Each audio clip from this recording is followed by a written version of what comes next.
Welcome, everybody. Special episode of the No Code Podcast. It's been a couple years. It's been 2 years since I've done one of these. And now, only way to bring it back into focus here is with my dad, the great Phil Juliano. Welcome, Phil. Well, that's an overstatement about the great, but glad to be with you, Tony. Yeah, it's great to have you. So today, we're going to do, this could be a long one because we're going to do a full retrospective of the life of Phil Juliano from September 13th, 1947 to today, as much detail as possible. And we're going to talk about career stuff, sports, family, the whole gamut. So, sound good? Yeah, I just hope I don't scare anybody. Yeah, I'm ready. All right, great stuff. So let's start it. Let's start it in the early days of Atlantic City, the birthplace, hometown of you. Well, I could go on a long time about this, and I'll try to be as succinct as possible. But I do want to share some details that I think you'll find interesting, especially if you use the Atlantic City of today. Atlantic City was not what you see in Boardwalk Empire, though I will admit I'm watching the whole thing over again. It's quite an interesting story. But it wasn't that at all. Atlantic City was a fun place to grow up in. I grew up on Atlantic Avenue before there were malls.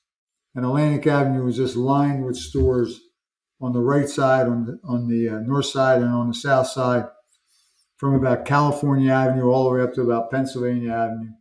And all you did was run up and down the streets in order to get whatever you needed, whatever wares you were looking for. They had everything. Shoes, food. They even had a tinsmith. I don't know what he did. I don't know what a tinsmith is. Neither do I. Okay. And I lived on top of them. They had dry cleaners. They had everything you needed right on Atlantic Avenue. So there was no need for a mall. You shopped Atlantic Avenue, easy walking, a lot of fun. And so I grew up there. And what happened was, what people don't understand is Atlantic City was at that time 64,000 people. Today it's about 30,000. Wow. It had about 6 obvious neighborhoods. Had the Inlet, had the North Side, West Side, had Venice Park, had Ducktown, it had Chelsea, and then it had Chelsea Heights, and then it had south of the Monument, which is like, I don't know what it was called, Upper Chelsea maybe, and it was more Ventnor-like. But it was a place you could get around on your bike and do just about anything you wanted to do. I was actually lived in the era with the trolley going down the middle of Atlantic Avenue. And that didn't last too long in my youth. Eventually we were replaced by buses. But I used to just enjoy, as I grew up, enjoy all the different neighborhoods for what they offered, especially in sports, which every neighborhood had teams, and you played against one another. And that's really all the competition that you needed. And the boardwalk was not as glamorous as people say, everybody dressing and all that. But they did dress on holidays like Easter and whatnot. That was a big, big holiday. I can remember going up on the Easter boardwalk when I was a kid even. Right. Me and Paul have a classic picture of us in our ill-fitting suits when we were about 7 and 5. So my shoes that look like they're probably a size 10, and I was probably a size 4 at the time. So I got to tell an Easter story I might go to jail for, but I want to tell it anyway. That's okay. It was my first date. The girl's name, I'll never forget it, Doris Fritz. And she lived in Chelsea Heights. So I had to walk from Georgia Avenue, where I lived between Georgia and Florida, to Chelsea Heights to pick her up. Then go on the boardwalk and walk up to where the games were played. That's about what our interest was, maybe getting cotton candy and games played. I had $2 and she had $1. And how old are you in this story? Third grade. Third grade. Okay. Right. Third grade. I forgot that part. But okay. Anyway, we're playing. All we did was take the $3 and play skee ball. I took her $1 and played it. And then when it came time to walk home, I got to Georgia Avenue and I said, Doris, you got to make it on your own. I don't know what her parents thought. I never went out with her again. But it's true stories, help me God. Hey, Doris, thanks for listening, by the way, and we hope you're well. We hope you found a nice partner in life and everything's okay. And they walk you home at Yeah. night. Oh, my God. So anyway, when it came to time to go to school, my father was Italian, my mother was Irish. And they started probably feuding at a pretty early part of the wedding. And I think my mother of the marriage. And I think my mother was a little perturbed at my father and decided that a guy who lived on George Avenue, who played in the schoolyard at St. Michael's with all the Italian kids, was brown-skinned, especially at the start of school, right? Tan from the summer. Should go to Star to Sea instead of going to St. Michael's. Well, I immediately became a traitor in my own neighborhood. But I did it. I went 8 years to Star to Sea. And actually what happened was I met a whole new bunch of friends. And I still kept my Ducktown friends until 8th grade. And in 8th grade, I was a pretty good basketball player. And we played against them 2 times. And we crushed them. And I remember I got 26 each game. And they hated me like you can't believe. They were calling me names when we were in their gym. They were, I didn't throw anything at me, but they certainly wanted to. And, but, you know, as time went by, that moved on. And like I said, I had 2 sets of friends and a lot of fun growing up in Atlantic City. We actually had a summer baseball league in the morning where kids came from all over the city to play in. And none of that exists today. It's a time going by. Speaking of baseball in the morning, do you remember the one time that you took Paul and I for batting practice before school? We were probably middle school. Remember how that went? Yeah, I do. First of all, I called for a 6 a.m. practice. And I said, look, it's baseball. We got to get ahead of the game. I was a baseball fanatic. I was teaching you guys how to play the game. And at 6 a.m., I picked you up. And to tell you the truth, it was the most wasteful time of my life. You were about as ready to play as the man in the moon. Yeah. And still, I made you take all the batting practice I could. I threw to you as much as I could. I hit you ground balls and him fly balls. And you probably went home saying, I'll never do this again. And we never did. And we never did. We never did. That was the one morning practice. We never rescheduled. Never did. No. I think I think ironically, that was when I was a baseball coach later off in life, I had 2 days. Did you? I did it. Yeah, I did it again. They all showed up, and they were all just as pissed off. To be honest with you. Yeah. Well, you fell in love with baseball at an early age. Yeah, and I did. And it carried on to Paul and I. You know, we both played in college, Right. and you played a little ball in college yourself too. Right. And it's been a part of our family for a long time. Yeah, it surely has. It's something that I'll never forget. It started in Little League. I was a pretty good player, and went on to Babe Ruth. And we didn't have travel leagues back there. Well, we had a good Babe Ruth program. We had a city program, and all the teams in the city played. I remember that my 13-year-old year, I started. I was a catcher, and we were undefeated. We didn't lose a game all year. Beat some teams from out of town as well, and played with 2 great guys, Bobby Fiedler and Johnny Goff. They were terrific players, and anyway, it just spurred me on to where I just wanted to continue to play in high school, and I played in high school, and had a pretty good career in high school. Can I share some high school moments? Absolutely. That's what we're here to do. I had one problem in high school. My senior year, I was going to be the second pitcher. Our first pitcher was getting drafted. He was a 90-mile-an-hour plus guy back in 1964 and 63 with a big, giant curveball. And that just wasn't seen too much. We'd have 20 scouts at the game. And so I was playing. I was the senior year. a couple of the lesser pitchers who were very good graduated, and I thought I'd be the second pitcher. Well, lo and behold, the coach decides he's going to pitch a junior against teams that we're going to beat. We were 16-1. We only lost one game by a run. And he decides that he's going to pitch this fella these 5 games, and I'm not going to pitch. He tells me, you might be too wild, he says. Okay, all right. So anyway, the kid goes 5-0. I don't pitch. I'm playing positions and whatnot. And finally comes up to me and says, we got a pretty tough game tomorrow. Do you want to pitch? I said, Coach, there were 5 games I could have pitched. You could have saw me pitch. You could have been convinced that I was the right guy. Now you want me to pitch the tough games?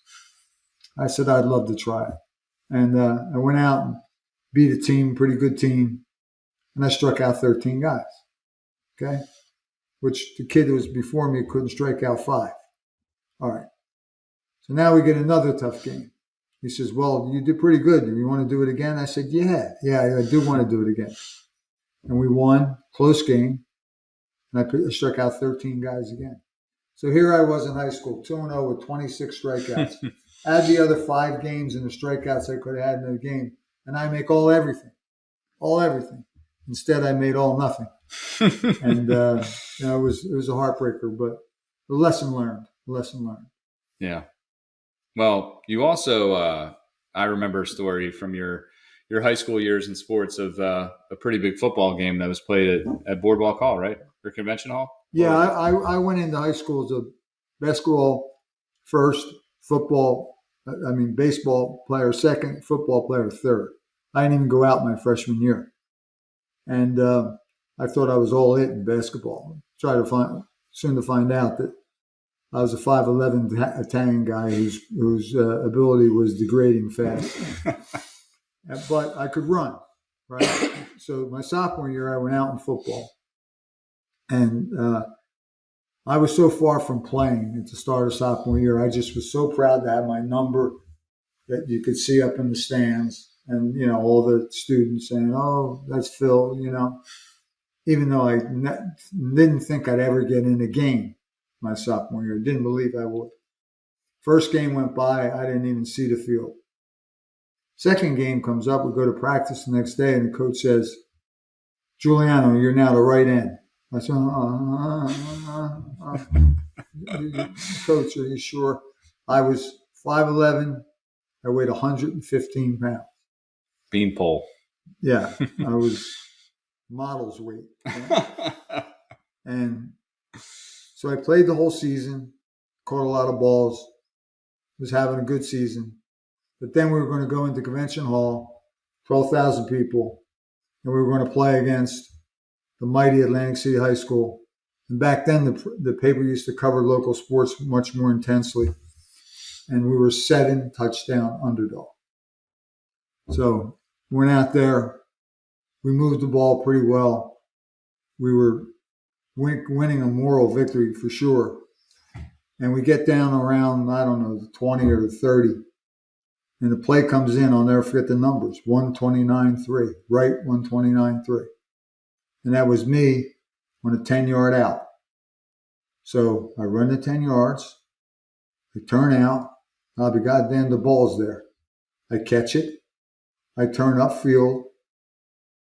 I'm running and running until I ran into the stage at the Convention Hall. Because I said, guess what? I just scored a touchdown. I thought my father was going to have an aneurysm. And as a sophomore, I scored a touchdown. And, and that was one of the highlights of my football career. Went on to have a good junior year. Senior year, our tailback left. And that's in the single wing is what we ran.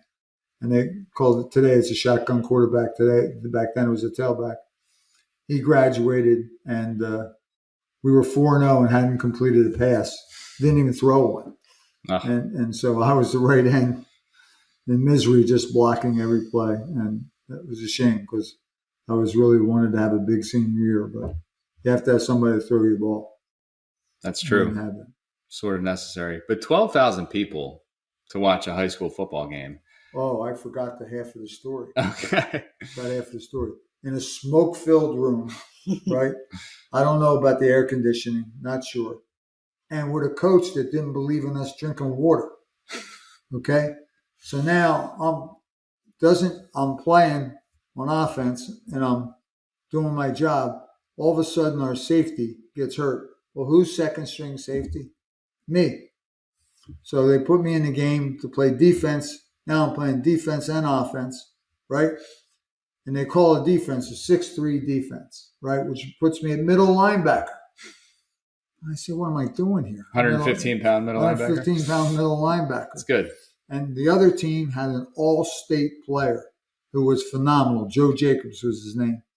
Phenomenal. First team all-state, which was impossible to get elected that in South Jersey. It just didn't happen. The North Jersey kids won most of those awards. But he was phenomenal. He was so tough, so big. Well, here he comes through the hole. I said, oh, my God, I'm ready to retreat. I mean, I don't know what to do. Somehow a guy got a little piece of him on a tackle. I went behind him and tackled him and called it the biggest victory of my life. It was bigger than the touchdown, to be honest with you, if you want to know the truth. And, that was that game that day. And went on to play two more in the hall.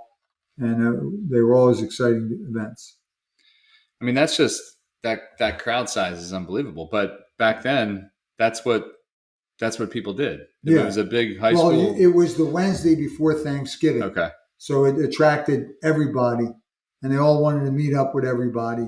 So that's what created another thing that added to the crowd. Yeah. And of course, the Atlantic City people wanted to see us get beat by 7 touchdowns. We were a Catholic school with a population, I think, by my senior year. This is my sophomore year. We had about 400 or 500 kids. They had 4,200. So they had guys that never played for them that could have started for us. Right. Plenty of them. You know? And unfortunately, for them, they should have came all this year. So what was the final of that game? 21-6, but we got a lot of yards against them and moved the ball against them embarrassingly so. Yeah, and you had the one touchdown. Yeah. They should be ashamed of themselves. I'm sure they still are. The yards they gave up that day to us. Well, that's an amazing story. Before we move on to the college years, I did want to ask you about the social scene in Atlantic City for young people, high school age, and particularly our good recently departed family friend Jerry Blabbett, the Geeter with the Heater. Oh, my God, I miss him. You guys had, from what you described, he would come into town and have some incredibly epic dances that he would DJ and parties that he would MC, and obviously that became his life. And fast forward many years later to Memories in Margate and what that became. But what was the early Geeter days like in Atlantic City? First of all, he actually had a dance at an old theater near my house, and it was about four houses down. It was called the Lyric, and he actually had a dance there. And of course, I went and got in a fight, and remember that very well. Then he had other dances. The one dance he had was at the Jefferson Ballroom. I'll never forget this dance because he now tells a story that's not true. He told this story. We told this story many times over the radio and in person. But the Jefferson Ballroom mixed dance, white and black, right? Great party, great time. And so anyway, Jerry introduces a guy on the stage, says, here's this guy. He's going to sing his new song, Fingertips. Comes on the stage and he's staring out over the audience. And it's none other than Stevie Wonder. So I don't know from Stevie Wonder at this time. So Jerry tells a story that I came up to him after he said, Stevie, look at the crowd out there. Look at them all dancing. Look at everybody out there. And I came up and I started tugging at Jerry's pants saying, Jerry, he's blind. He can't see. And we told that story over and over again. It did not happen. Did not happen. But Blavitt thought that it did. In his mind, it did happen. Don't let the truth get in the way of a good story. I miss him dearly. He called me. He called me regularly. Stayed in touch with me regularly, and I stayed in touch with him all the time. I always enjoyed seeing him. We had a couple dinners together. Yeah. You know, he was very good to our family, and a great loss for the whole Philadelphia region, especially. And he's. We'll talk about him a little later as we get into some of the casino years later on into the early 2000s, mid 2000s.